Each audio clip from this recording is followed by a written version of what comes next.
Hello Philippines! Kumusta mga kababayan? Ako na pala si Your Name Here. At teka lang, pagod na ba tayo sa araw-araw na pagkayod? Medyo manipis na ba ang sweldo natin ngayon? Well, nakipagkwentuhan ako sa kaibigan ko at may mga magagandang ideya siya para sa atin.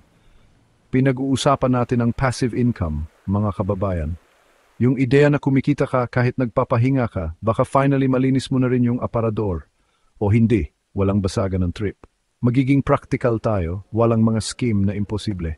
Pinag-uusapan natin kung ano ang posible dito mismo sa Pilipinas.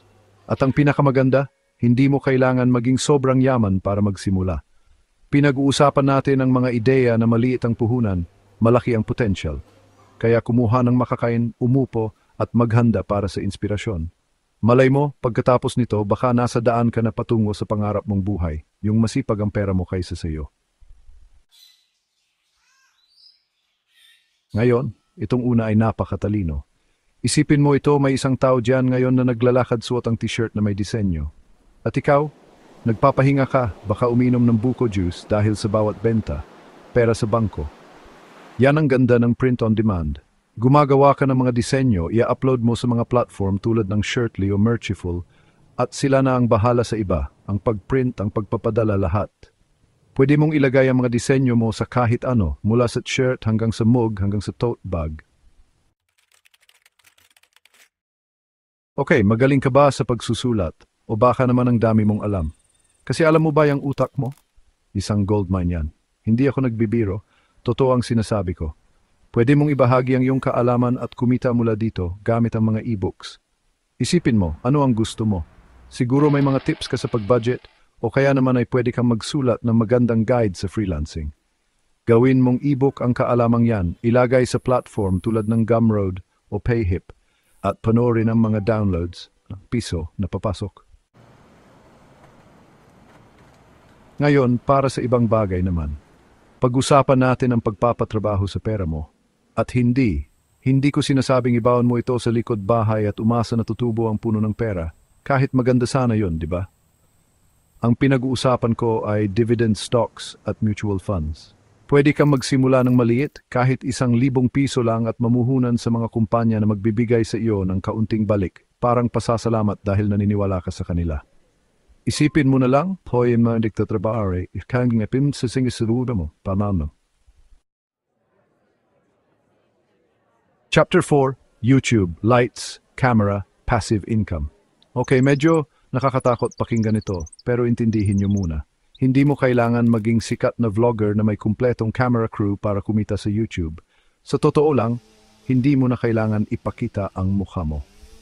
Isipin mo, ano yung mga bagay na lagi kang hinihingan ng payo? Siguro magaling ka magluto o magaling ka magpaliwanag ng mga komplikadong bagay. Magsimula ng YouTube channel, ibahagi ang iyong kaalaman sa mundo. At kapag naabot mo na yung mga magic monetization numbers, magsisimula ka ng kumita mula sa mga ads. Chapter 5, Rent It Out. Turn Your Clutter into Cash. Ito naman ay para sa mga practical dyan. Tumingin ka sa paligid ng bahay mo. Ano yung mga nakatambak lang? Yung bakanteng kwarto? Yung lumang computer mo? Kahit yung bisikleta na matagal mo nang hindi nagagamit? Alam mo ba, yung mga gamit na hindi mo na kailangan, pwede pang pakinabangan ng iba. Iparenta mo yung space, yung equipment, kahit ano na hindi mo ginagamit at kita mo ang passive income na papasok. Magugulat ka kung ano ang handang bayaran ng mga tao. Chapter 6, Affiliate Marketing, Spread the Word, Reap the Rewards. Madaldal ka ba? Lagi mo bang nire-recommenda yung mga paborito mong gamit sa mga kaibigan mo? May good news ako sa'yo. Pwede ka na mabayaran dyan. Ito ang tinatawag na affiliate marketing at mas simple ito kaysa sa iniisip mo. Mag-sign up ka lang sa mga kumpanya tulad ng Lazada, o Shopee, kumuha ng special link at ibahagi ito sa mga kakilala mo. Tuwing may bibili gamit ang link mo, may komisyon ka. Parang brand ambassador ka, pero sa bahay mo lang. Chapter 7, Blogging. Sharing your passions, earning your fortune. Ito naman ay para sa mga mahilig magsulat, sa mga mahilig magkwento, sa mga taong gustong ibahagi ang kanilang mga saloobin sa mundo. Ang tinutukoy ko ay ang blogging. Hanapin mo ang niche mo, travel, food, personal finance, kahit ano na gusto mo, at magsimulang magsulat. Kapag naka-build up ka na ng audience, pwede mo nang pagkakitaan ang blog mo through ads, sponsored posts, kahit affiliate marketing. Kailangan ng oras at effort.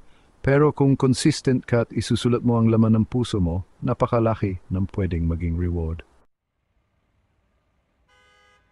Ayan, mga kababayan, 7 magagandang ideya para magkaroon ng passive income. At ang pinakamaganda, hindi mo kailangan ng bonggang degree o mana para magsimula. Kaunting creativity lang, kaunting sipag, at yang kilalang Filipino entrepreneurial spirit. Alam ko na ang iniisip nyo, Graham, ang ganda naman ito, pero saan ako dito? Yan ang exciting part. Mag-isip ka kung ano ang mga skills mo, mga hilig mo, at kung ano ang kaya mong gawin. Siguro magaling kang magkwento, o baka naman magaling ka sa design. Kahit ano pa ang strengths mo, may passive income stream dyan naghihintay sa'yo. Kaya ano pang hinihintay mo? Gawin mo na ang unang hakbang at malay mo. Sa susunod na taon, baka nagbubuko juice ka na sa beach. Lahat dahil sa magic ng passive income.